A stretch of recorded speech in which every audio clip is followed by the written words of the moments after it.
Hey everyone, you know what? I feel like I have to unburden myself a little bit with something that I've been thinking of, and I wanted to thank everybody who was my last video who said, "Yeah, just take a break and stick with it." You're right. There's other things that weigh on me that I have to finally say, you know what? There's more to it, and it's difficult because here's honestly what it comes down to right now. If you look at it far enough and you put yourself in that position of creating those stories back then, I'm talking about Genesis very specifically as I'm going through it and I'm seeing creation and how creation is the existence of us until we get to a certain point when the first monomyth hero's journey starts with Noah. Edit this in. What I meant is that's the first monomyth in Jewish works, right after creation. So here we are as Adam and Eve in the beginning. We are naked in the garden to begin with. We sin, which means we start experiencing life. Then we have offspring. We continue to procreate. These are all analogous to the way we inside show up in life.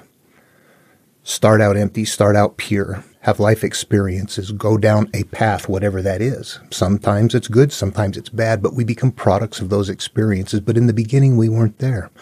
That is teaching us in this material that things are going to happen cyclically.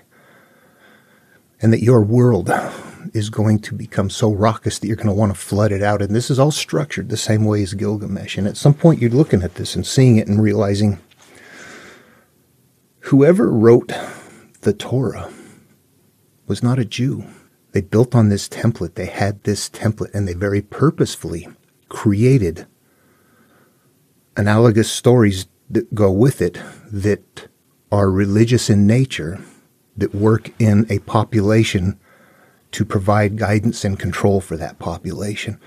And that as you go through the stories, they continue to network off of each other into all the valid ones are versions of that monomyth again and again and again. When a new adventure picks up, somebody's chosen by God, upright, standing person, right there it starts. Another monomyth. Look at it.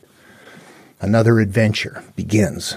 It's a web network of stories. It exists that way in Greek myth, starting from creation in their version and networks out in the same way. It does the same thing in Hinduism, starting out with their creation and networking out the same way. Go become Arjuna with Krishna to go back and get your land back in the Bhagavad Gita. If you do want to go read that, I'll give you a hint. It's you're in a chariot. It's you. It's your consciousness. It is you that is going back to get your to get what belongs to you. Actually, your land is what they're using instead of your world. And Krishna represents your higher being, who is telling you, I can go along, but you got to do the work, which is exactly how it works. You become that the template's there again and again and again. Everywhere in the world, all religions are built on this network, all of them. To make sense of these stories, you have to understand that all of the people that are in the stories are you at various points in time, or qualities that you have at various points in time. Adam, we start out conscious. Eve, we got our subconscious. We sin in the garden. We are now experiencing life, and it's not so fun anymore. We lose our joy. We have offspring, Cain and Abel. At first, the bad wins. This is representing ourself early on in life, who is going to be the one that takes over.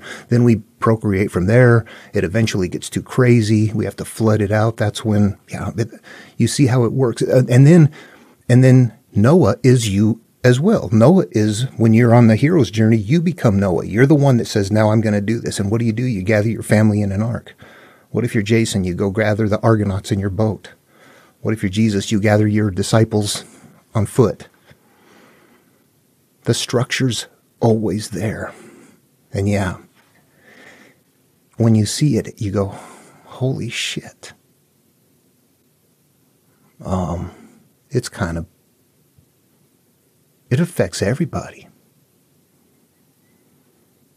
Well, many. It feels very big.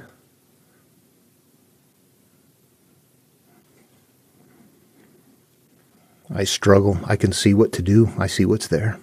I want to make a video and say it. and something makes me go, oh my gosh, Yeah. You can see that all of them are just structured teachings to go into the population that needs some guidance, because now that's getting bigger and bigger and bigger. We're now, we've emerged from a hunting and foraging status. We are now living in civilizations, but we're still animals. What do we do? What do we need? We need some kind of a different thing. We now have time on our hands. We need a structure. We need all of that, but we're also a storytelling culture, that this is an incredibly important part, more so probably than our media is, or at least that big, that it is huge, that it is a very huge thing, and that people all throughout antiquity were creating stories on this template. They were going, I got my own version,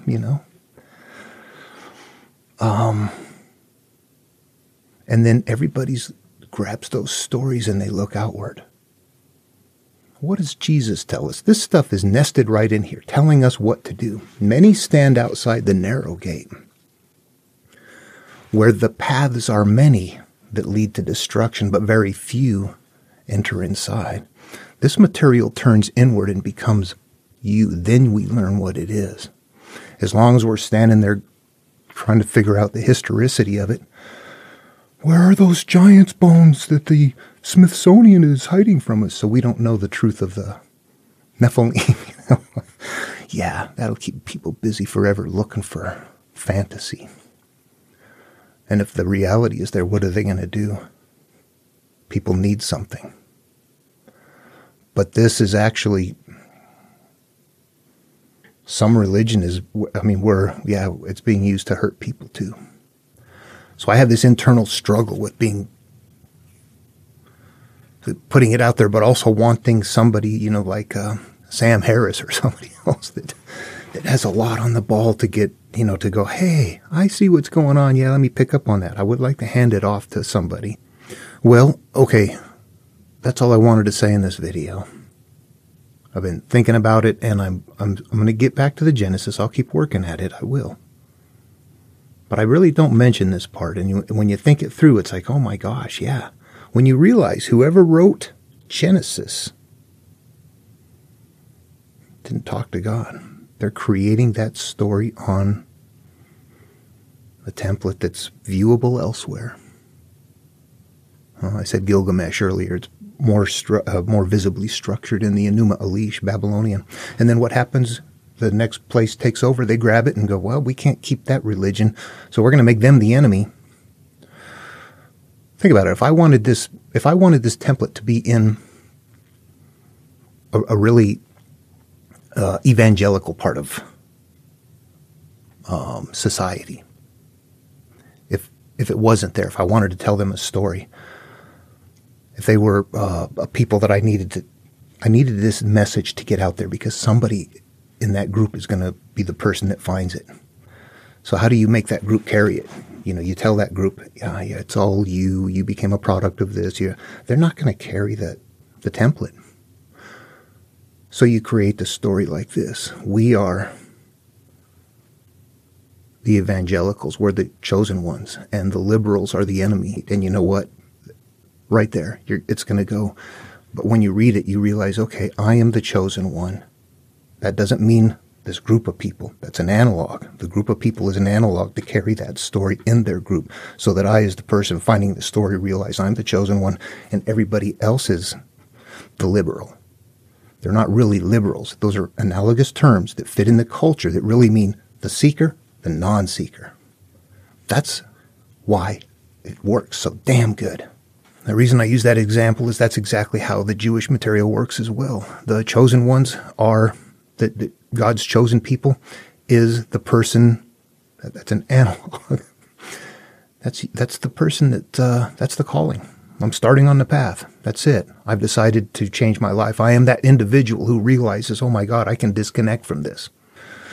And they create it in their time and their place with their things. Look at these places and these times were there. Yeah, that's when they made the stories. Duh. It doesn't make them historical. But it makes them, they're valuable.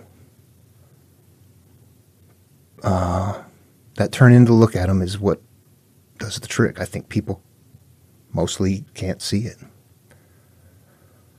But for those that can, that's what I want to say. That's what I want to tell you is there. That's what I see there. And there's more to it. I swear, it's so big, I'm barely peeking at it. I can see things so far beyond. It's like, wow, so much myth, so much other things that would connect that. Who has time? But it was definitely big at one time. Imagine today, all people doing like software and encoding and things like that, making games. Put them back there. That's their storytellers.